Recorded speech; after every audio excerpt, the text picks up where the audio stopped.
pag-dive sa Tayo sa Wakas. We've all seen the trailer. Na sobrang ganda. Sobrang tayo sa trailer. How was it like returning to your past characters? Kasi binuhay niyo ulit sina Bingo and Caroline and everyone. Ano, kamusta yung experience na yun? That's actually of the movie announcement that we're gonna do a comeback project together.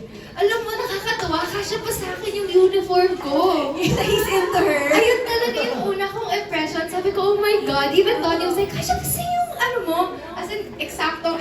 Parang walang Pero parang nung time na yun, syempre nag-flashback lahat. You know, Donnie and I nga sinasabi namin na parang, grabe no, like, ang dami na nating nagawang project and we're just so excited for this new chapter.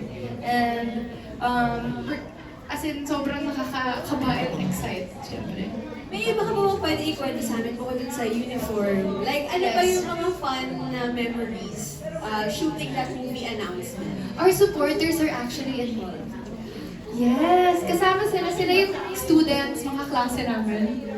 Galing, no? And this idea is by Donnie. As in, siya yung I remember he called me, sinabi niya sa akin, hey, I have an idea on how we can announce the movie.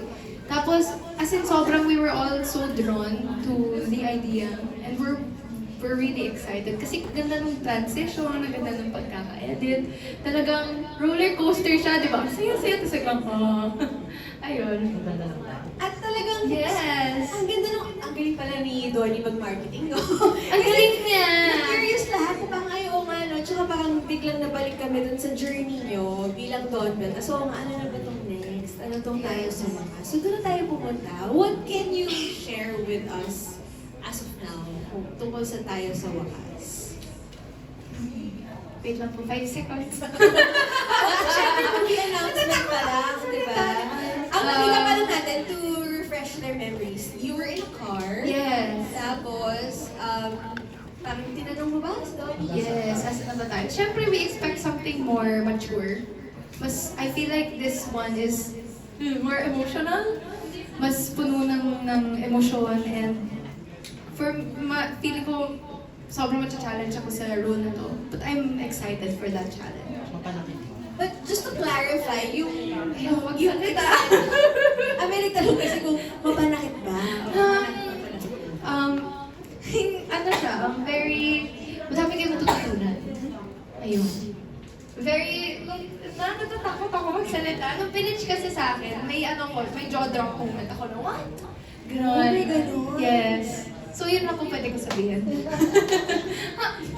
Pero yung eksena dun sa car, hindi siya part ng movie. Hi! Hindi sure. I mean, It was shot specifically. No, but it was shot specifically for the announcement. Yes. Ayan. Yes. I mean, at least there, you can see a gist of our characters. Okay. And the maturity at least. Because we tackle so many emotions in this movie. Yes. Sorry po sa manager niya. Ate Edith, na manager ko rin. Nalalagay ko po siya sa alanganin. Wait lang. Okay, serious. Okay.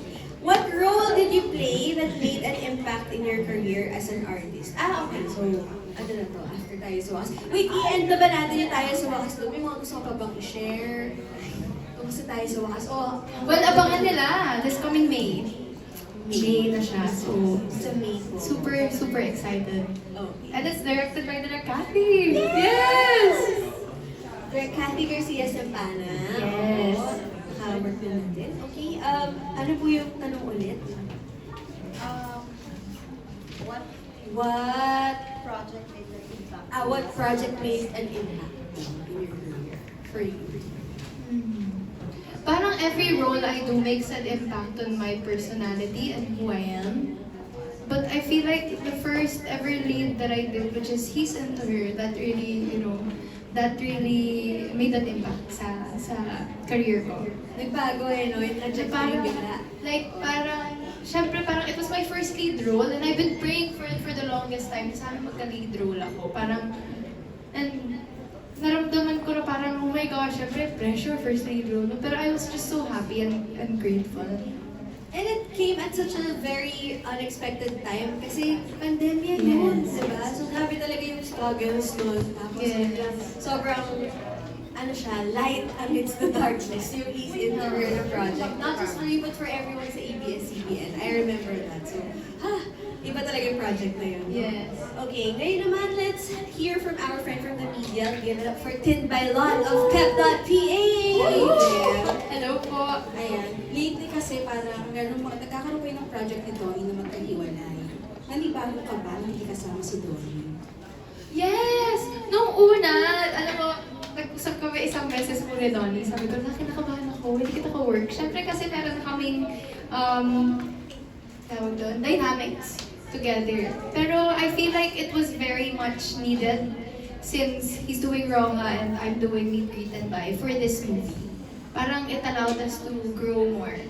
So, and parang makikita mo yung maturity, syempre time, parang mas nag-grow kami.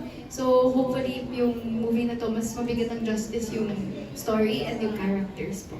Napag-uusapan niyo ba yun na kunyari si Donnie, may magkaroon siya ng ibang kapartner niya sa Roha, tapos ikaw sa ibang project? Well, kasi we're very open naman to, I mean, we've spoken about showing support as long as it's for the growth of each other. So, whether that's working with each other or with someone else or apart, as long as the other person grows, and that's what I love about us is that we're really supportive of each other and we're very open about it.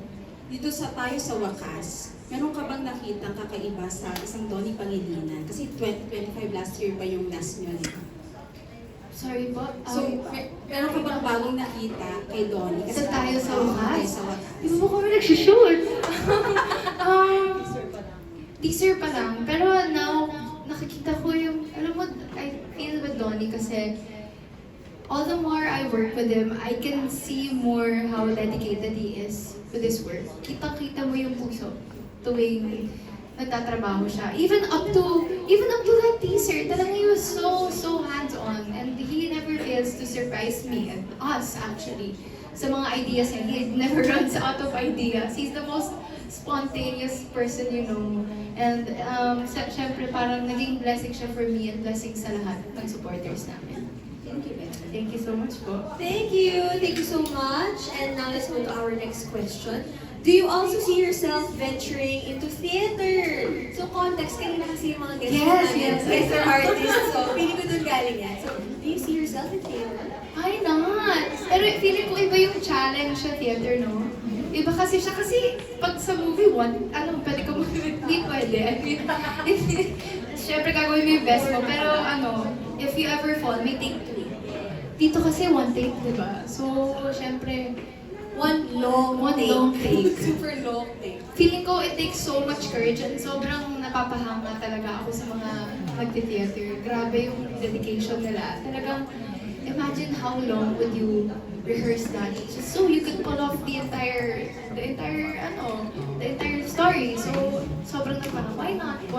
Like, I think, I'm up for that challenge, I would say. Tsaka syempre, iba yung meron ka ng acting and singing experience. Yes. Yung talaga yung kailangan sa theater. So, tsaka may dancing din ako. May choreography. Kaya mo. Alam kita namin sa asa. Daming workshop. Yeah, talagang hindi ka lang triple threat, quadruple threat. What made you smile today?